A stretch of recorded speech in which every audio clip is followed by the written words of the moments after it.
Hi friends, Fawaz from iFix computers. Actually just ഒരു RJ45 അല്ലെങ്കിൽ ഒരു CAT6 കേബിൾ എങ്ങനെയാണ് ക്രിമ്പ് ചെയ്യാമെന്ന് കാണിക്കുന്നത്. ഓക്കെ, നമ്മൾ നെറ്റ്വർക്ക് ഡിവൈസ് ചെയ്ത് കണക്ട് ചെയ്യണമെങ്കിൽ ഒരു CAT6 കേബിൾ വേണം. അത് നമ്മൾ RJ45 കണക്ടർ എങ്ങനെയാണ് CAT6 കേബിളിൽ ക്രിമ്പ് ചെയ്യാമെന്നാണ് കാണിക്കുന്നത്. ഓക്കെ, ഒരു 4 മീറ്റർ കേബിളാണ് എടുത്തിരിക്കുന്നത്, ജസ്റ്റ് കാണിക്കാൻ വേണ്ടിയിട്ട്. ഓക്കെ, ഫസ്റ്റ് നമുക്ക് വേണ്ടത് ഒരു കട്ടറാണ്, ദെൻ സ്ട്രിപ്പർ, പിന്നെ വേണ്ടത് ഒരു ക്രിമ്പിംഗ് ടൂള്. ഓക്കെ, ഫസ്റ്റ് നമ്മൾ ജസ്റ്റ് ഒരു കേബിൾ ഒന്ന് കട്ട് ചെയ്തു. ഓക്കെ, നമ്മളൊരു സ്ട്രിപ്പർ യൂസ് ചെയ്യുന്നുണ്ട്. ഇത് കേബിളിൻ്റെ സ്ലീവ് കളയാൻ വേണ്ടി മാത്രം യൂസ് ചെയ്യുന്ന ഡിവൈസാണ്, ഒരു ടൂളാണ്. ഓക്കെ, ഈ ടൂൾ യൂസ് ചെയ്യുമ്പോൾ നമുക്ക് സ്ലീവ് മാത്രമായിട്ട് കിട്ടും. ഓക്കെ, കേബിളിൽ ഒരു കുഴപ്പം വരില്ല. കേബിൾ കട്ടായ കമ്മ്യൂണിക്കേഷൻ പ്രോപ്പറായിട്ട് നടക്കില്ല. ഓക്കെ, നമ്മൾ ഈ ഒരു കേബിൾ ഡിവൈഡ് ചെയ്യുന്ന ആ സ്ലീവ് ഉണ്ടല്ലോ, അത് ഒഴിവാക്കി. അപ്പോൾ നമുക്കിതിൽ 4 പെയറാണ് കേബിൾ വരുന്നത്. ഓക്കെ, ഓറഞ്ച് വൈറ്റ് ഓറഞ്ചും, green white green, blue white blue, brown white brown. ഈ പെയേഴ്സിനെ നമ്മൾ ട്വിസ്റ്റ് ചെയ്തിട്ട് സ്ട്രെയിറ്റൻ ചെയ്യുക. ഓക്കെ, അതിനാണ് ഈ ചെറിയൊരു ടൂൾ യൂസ് ചെയ്യുന്നത്.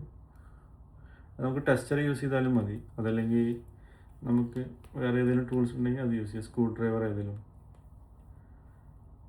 ഓക്കെ,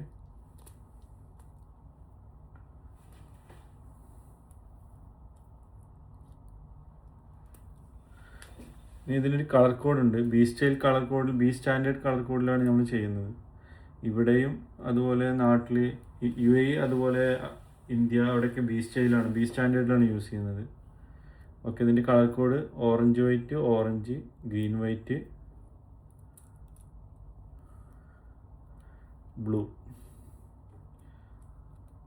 ബ്ലൂ വൈറ്റ്, പിന്നെ ഗ്രീന്, പിന്നെ ബ്രൗൺ വൈറ്റ് ബ്രൗൺ. നന്നായി സ്ട്രെയിറ്റ് ചെയ്യുക, അതല്ലെങ്കിൽ കേബിൾ അങ്ങോട്ടും ഇങ്ങോട്ടും മാറാൻ ചാൻസ് ഉണ്ട്. Orange white orange, green white blue white green, brown white brown.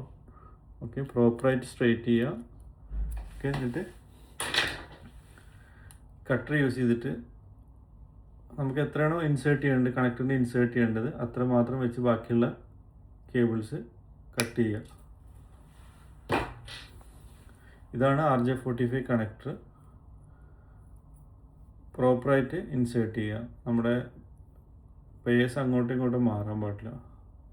മാറിയാൽ അത് പ്രോപ്പറായിട്ട് കമ്മ്യൂണിക്കേറ്റ് ചെയ്യില്ല. കണക്ടേഴ്സ് തമ്മിൽ കേബിൾസ് തമ്മിൽ കമ്മ്യൂണിക്കേറ്റ് ചെയ്യില്ല, അപ്പോൾ നമ്മുടെ ഡിവൈസ് വർക്ക് ചെയ്യില്ല. ഓക്കെ, ഇപ്പോൾ ഓൾറെഡി ഇൻസേർട്ട് ചെയ്ത് കഴിഞ്ഞു. കളർ കോഡ് പ്രോപ്പറാണ്. ഓക്കെ, ഒന്ന് ഡബിൾ ചെക്ക് ചെയ്യുക. നമ്മൾ ക്രിമ്പിംഗ് ടൂൾ യൂസ് ചെയ്തിട്ട് ഇത് 8 പിന്നും 6 പിന്നും ഉണ്ട്. ഇത് RJ11 യൂസ് ചെയ്യാൻ ക്രിമ്പ് ചെയ്യാനുള്ള പോർട്ടാണ്. ഇത് RJ45 കണക്ടർ, അതായത് ഈ കണക്ടർ യൂസ് ചെയ്യാണ്. 8 പിന്നാണ് വരുന്നത്. അതിനകത്തേക്ക് ഇൻസേർട്ട് ചെയ്ത് കൊടുക്കുക, പ്രോപ്പറായിട്ട് ഇൻസേർട്ട് ചെയ്ത് കൊടുക്കുക. ഓക്കെ, പല മോഡൽ ആൻഡ് പല ടൈപ്പ് ഓഫ് ടൂൾസ് വരുന്നുണ്ട്. എൻ്റെ കയ്യിലുള്ളൊരു ടൈപ്പാണിത്. കുറച്ച് ഹെവി മെഷീനാണിത്. പ്രോപ്പറായിട്ടൊന്ന് പഞ്ച് ചെയ്ത് കൊടുക്കുക 2 ടൈംസ്. പിന്നെ അതിനകത്ത് ഇൻസേർട്ടായോ എന്ന് ഡബിൾ ചെക്ക് ചെയ്യുക. ഓക്കെ, എന്നിട്ട് കേബിൾ ടെസ്റ്റ് ചെയ്യുക. നമ്മൾ ഏത് ഡിവൈസാണോ CCTV അതുപോലെ തന്നെ നെറ്റ്വർക്ക് ഡിവൈസ് ഏതിലും നമുക്ക് കണക്ട് ചെയ്യാൻ പറ്റും. 2 എൻഡും പ്രോപ്പറായിട്ട് ക്രിമ്പ് ചെയ്യുക. Okay, thank you.